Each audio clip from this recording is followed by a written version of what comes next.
ओम शांति।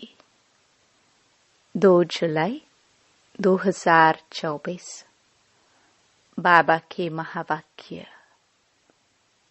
मीठे बच्चे, तुम यहाँ याद में रहकर पाप दग्ध करने के लिए आए हो, इसलिए बुद्धि योग निष्फल न जाए। इस बात का पूरा ध्यान रखना है। प्रश्न: कौन सा सूक्ष्म विकार भी अंत में मुसीबत खड़ी कर देता है? उत्तर: अगर सूक्ष्म में भी हवज, लालच का विकार है, कोई चीज हवज के कारण इकट्ठी करके अपने पास जमा करके रख दी, तो वही अंत में मुसीबत के रूप में याद आती है। इसलिए बाबा कहते, बच्चे, अपने पास कुछ भी ना रखो। तुम्हें सब संकल्पों को भी समेटकर बाप की याद में रहने की टेव, आदत डालनी है। इसलिए देही अभिमानी बनने का अभ्यास करो। ओम शांति। बच्चों को रोज रोज याद दिलाते हैं, देही अभिमानी बनो, क्योंकि बुद्धि इधर उधर जाती है।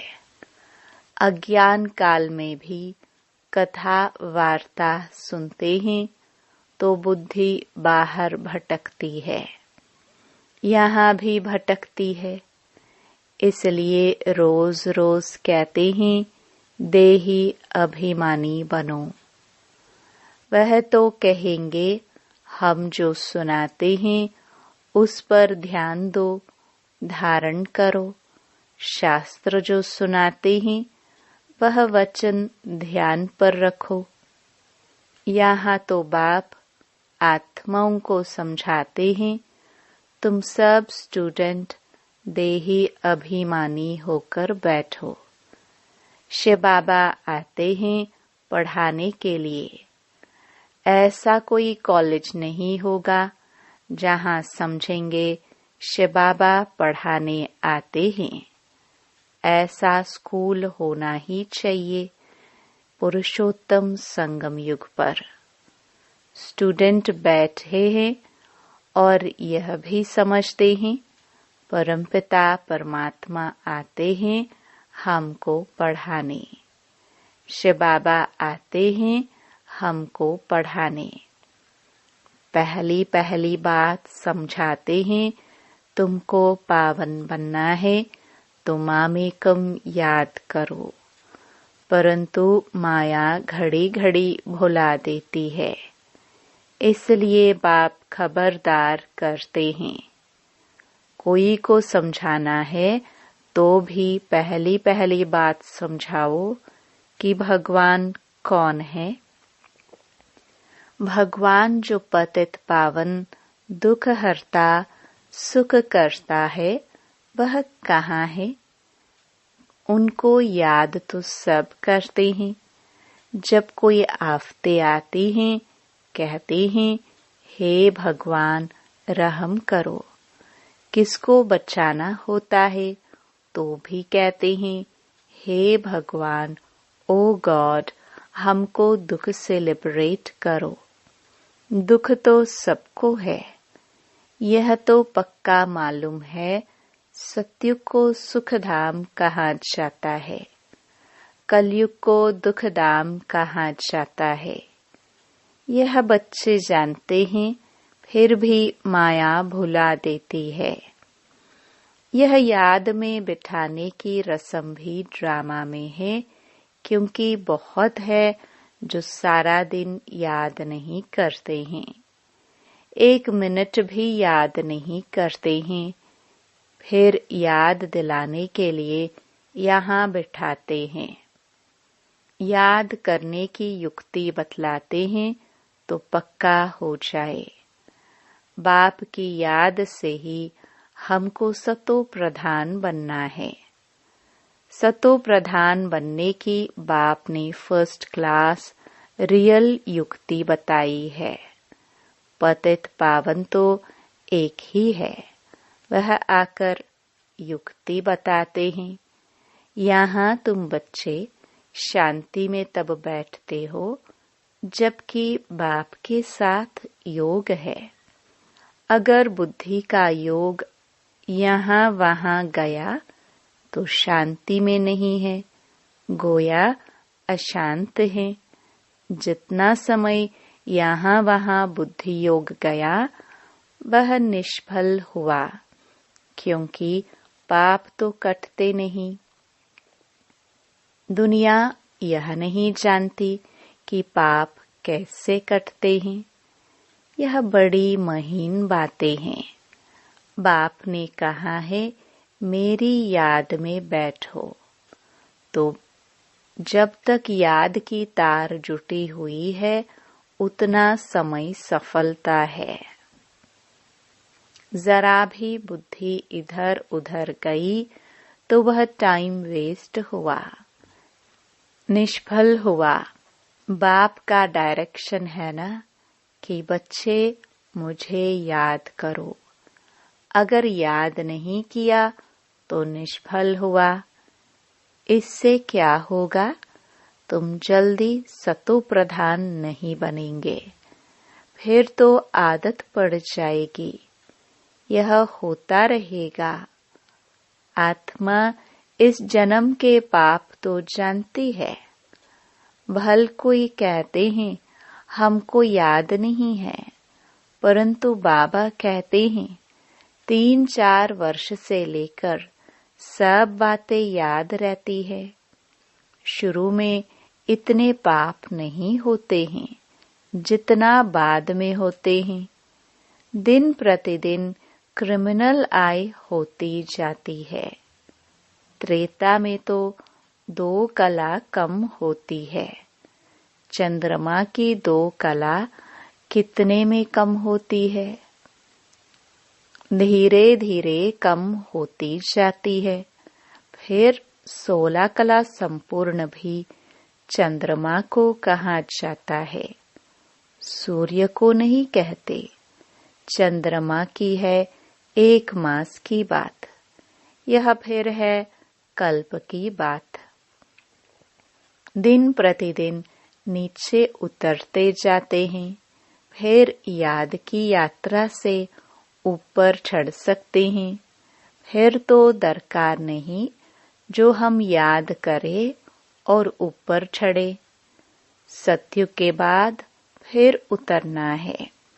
सतयुग में भी याद करे तो नीचे उतरे ही नहीं। ड्रामानुसार उतरना ही है तो याद ही नहीं करते हैं। उतरना भी जरूर है, फिर याद करने का उपाय बाप ही बतलाते हैं, क्योंकि ऊपर जाना है। संगम पर ही आकर बाप सिखलाते हैं कि अब चढ़ती कला शुरू होती है। हमको फिर अपने सुखधाम में जाना है। बाप कहते हैं अब सुखधाम में जाना है तो मुझे याद करो। याद से तुम्हारी आत्मा सतो प्रधान बन जाएगी। तुम दुनिया से निराले हो।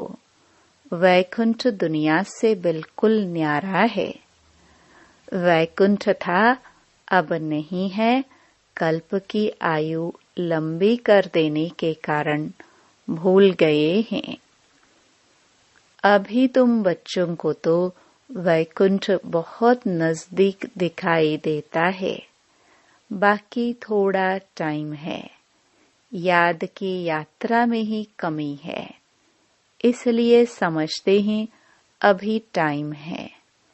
याद की यात्रा जितनी होनी चाहिए उतनी नहीं है। तुम पैगाम पहुंचाते हो ड्रामा के प्लान अनुसार। कोई को पैगाम नहीं देते हैं तो गोया सर्विस नहीं करते हैं। सारी दुनिया में पैगाम तो पहुंचाना है कि बाप कहते हैं मामेकम याद करो। गीता पढ़ने वाले जानते हैं एक ही गीता शास्त्र है जिसमें यह महावाक्य है, परंतु उसमें श्री कृष्ण भगवानुवाच लिख दिया है, तो याद किसको करे। भल शिव की भक्ति करते हैं, परंतु यथार्थ ज्ञान नहीं जो श्रीमत पर चले। इस समय तुमको मिलती है ईश्वरीय मत, इनके पहले थी मानव मत। दोनों में रात दिन का फर्क है। मानव मत कहती है ईश्वर सर्वव्यापी है, ईश्वर की मत कहती है नहीं। बाप कहते हैं मैं आया हूँ स्वर्ग की स्थापना करने, तो जरूर यह नरक है। यहाँ 5 विकार सब में प्रवेश है। विकारी दुनिया है, तब तो मैं आता हूँ निर्विकारी बनाने के लिए। जो ईश्वर के बच्चे बने उनके पास विकार तो हो नहीं सकते। रावण का चित्र 10 शीश वाला दिखाते हैं। कभी कोई कह ना सके कि रावण की सृष्टि निर्विकारी है। तुम जानते हो अभी रावण राज्य है, सभी में 5 विकार हैं। सतयुग में है राम राज्य, कोई भी विकार नहीं। इस समय मनुष्य कितने दुखी हैं, शरीर को कितने दुख लगते हैं। यह है दुखधाम। सुखधाम में तो शारीरिक दुख भी नहीं होते हैं। यहाँ तो कितनी हॉस्पिटल्स भरी हुई है। इनको स्वर्ग कहना भी बड़ी भूल है। तो समझकर औरों को समझाना है। वह पढ़ाई कोई को समझाने के लिए नहीं है। इम्तिहान पास किया और नौकरी पर चढ़ा। यहाँ तो तुमको सबको पैगाम देना है। सिर्फ एक बाप थोड़े देंगे। जो बहुत होशियार हैं उनको टीचर कहा जाता है। कम होशियार है तो उनको स्टूडेंट कहा जाता है। तुम्हें सबको पैगाम देना है। पूछना है भगवान को जानते हो? वह तो बाप है सबका। तो मूल बात है बाप का परिचय देना, क्योंकि कोई जानते नहीं है। ऊंच ते ऊंच बाप है, सारे विश्व को पावन बनाने वाला है। सारा विश्व पावन था जिसमें भारत ही था। और कोई धर्म वाला कह ना सके कि हम नई दुनिया में आए हैं। वह तो समझते हैं हमारे से आगे कोई होकर गए हैं। क्राइस्ट भी जरूर कोई में आएगा। उनके आगे जरूर कोई थे।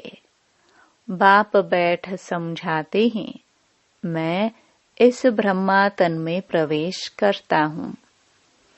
यह भी कोई मानते नहीं कि ब्रह्मा के तन में आते हैं। अरे ब्राह्मण तो चाहिए जरूर। ब्राह्मण कहाँ से आएंगे? जरूर ब्रह्मा से ही तो आएंगे ना। अच्छा, ब्रह्मा का बाप कभी सुना? वह है ग्रेट ग्रेट ग्रैंडफादर। उनका साकार फादर कोई नहीं। ब्रह्मा का साकार बाप कौन?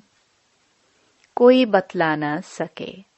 ब्रह्मा तो गाया हुआ है, प्रजापिता भी है।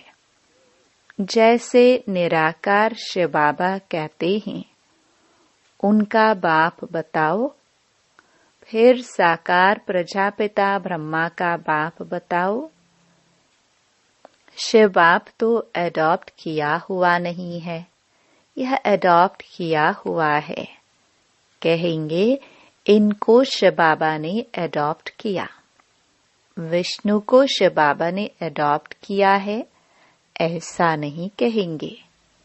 यह तो तुम जानते हो, ब्रह्मा सो विष्णु बनते हैं। एडॉप्ट तो हुआ नहीं। शंकर के लिए भी बताया है, उनका कोई पार्ट है नहीं। ब्रह्मा सो विष्णु, विष्णु सो ब्रह्मा, यह 84 का चक्र है। शंकर फिर कहाँ से आया? उनकी रचना कहाँ है? बाप की तो रचना है, वह सब आत्माओं का बाप है। और ब्रह्मा की रचना है सब मनुष्य। शंकर की रचना कहाँ है?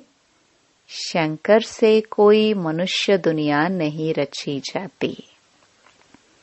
बाप आकर यह सब बातें समझाते हैं, फिर भी बच्चे घड़ी घड़ी भूल जाते हैं। हर एक की बुद्धि नंबरवार है ना। जितनी बुद्धि उतनी टीचर की पढ़ाई धारण कर सकते हैं। यह है बेहद की पढ़ाई। पढ़ाई के अनुसार ही नंबरवार पद पाते हैं। भल पढ़ाई एक ही है, मनुष्य से देवता बनने की, परंतु डायनास्टी बनती है ना। यह भी बुद्धि में आना चाहिए कि हम कौन सा पद पाएंगे।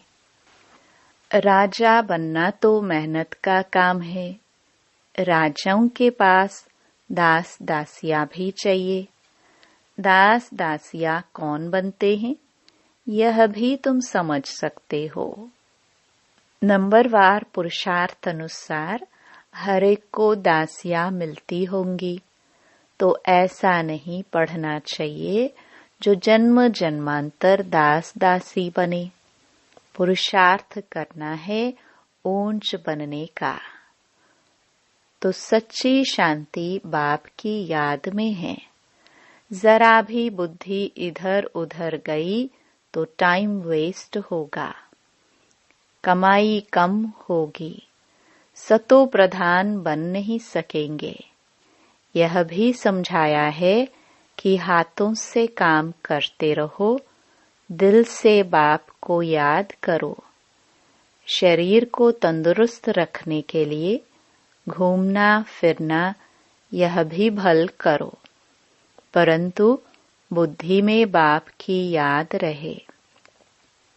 अगर साथ में कोई हो तो झरमुई झगमुई नहीं करनी है। यह तो हर एक की दिल गवाही देती है।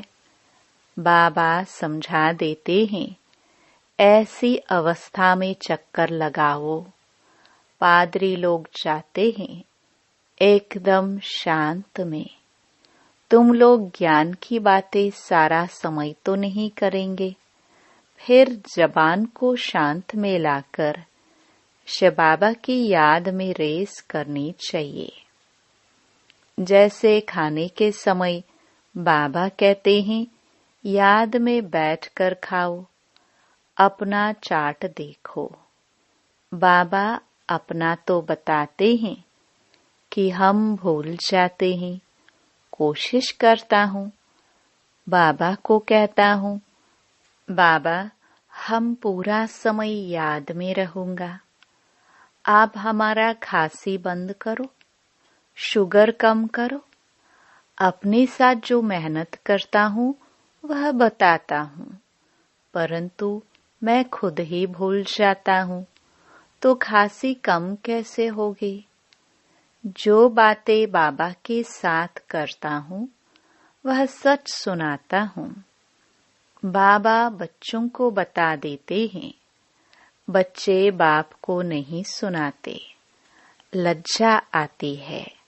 झाड़ू लगाओ, खाना बनाओ, तो भी शिव बाबा की याद में बनाओ तो ताकत आएगी।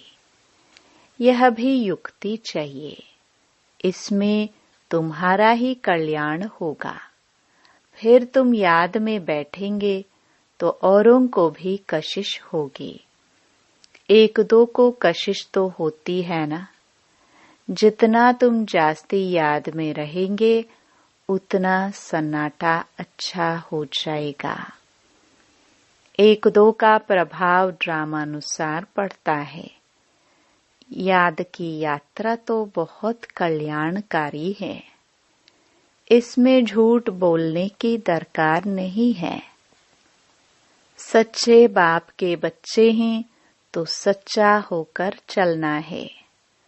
बच्चों को तो सब कुछ मिलता है, विश्व की बादशाही मिलती है, तो फिर लोभ कर 10-20 साड़ियां आदि क्यों इकट्ठी करते हो? अगर बहुत चीजें इकट्ठी करते रहेंगे तो मरने समय भी याद आएगी। इसलिए मिसाल देते हैं कि स्त्री ने उनको कहा, लाठी भी छोड़ दो, नहीं तो यह भी याद आएगी। कुछ भी याद नहीं रहना चाहिए, नहीं तो अपने लिए ही मुसीबत लाते हैं। झूठ बोलने से 100 गुना पाप चढ़ जाता है। शिवबाबा का भंडारा सदैव भरा रहता है। जास्ती रखने की भी दरकार क्या है? जिसकी चोरी हो जाती है तो सब कुछ दिया जाता है। तुम बच्चों को बाप से राजाई मिलती है तो क्या कपड़े आदि नहीं मिलेगी? सिर्फ फालतू खर्चा नहीं करनी चाहिए, क्योंकि अबलाए ही मदद करती हैं स्वर्ग की स्थापना में। उनके पैसे ऐसे बर्बाद भी नहीं करने चाहिए। वह तुम्हारी परवरिश करते हैं तो तुम्हारा काम है उन्हों की परवरिश करना, नहीं तो 100 गुना पाप सिर पर चढ़ता है। अच्छा, मीठे मीठे सिखिलदे बच्चों प्रति मात पिता बाप दादा का याद प्यार और गुड मॉर्निंग। रूहानी बाप की रूहानी बच्चों को नमस्ते।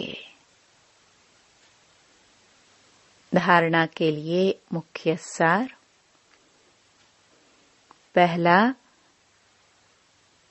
बाप की याद में बैठते समय जरा भी बुद्धि इधर उधर नहीं भटकनी चाहिए। सदा कमाई जमा होती रहे, याद ऐसी हो जो सन्नाटा हो जाए। दूसरा, शरीर को तंदुरुस्त रखने के लिए घूमने फिरने जाते हो तो आपस में झरमुई झगमुई पर चिंतन नहीं करना है। जबान को शांत में रख बाप को याद करने की रेस करनी है। भोजन भी बाप की याद में खाना है। वरदान। निश्चय बुद्धि बन कमजोर संकल्पों की जाल को समाप्त करने वाले सफलता संपन्न भव। अभी तक मेजॉरिटी बच्चे कमजोर संकल्पों को स्वयं ही इमर्ज करते हैं। सोचते हैं पता नहीं होगा या नहीं होगा, क्या होगा। यह कमजोर संकल्प ही दीवार बन जाते हैं और सफलता उस दीवार के अंदर छिप जाती है। माया कमजोर संकल्पों की जाल बिछा देती है, उसी जाल में फंस जाते हैं। इसलिए मैं निश्चय बुद्धि विजयी हूँ। सफलता मेरा जन्म सिद्ध अधिकार है। इस स्मृति से कमजोर संकल्पों को समाप्त करो। स्लोगन। तीसरा, ज्वालामुखी नेत्र खुला रहे तो माया शक्तिहीन बन जाएगी। ओम शांति।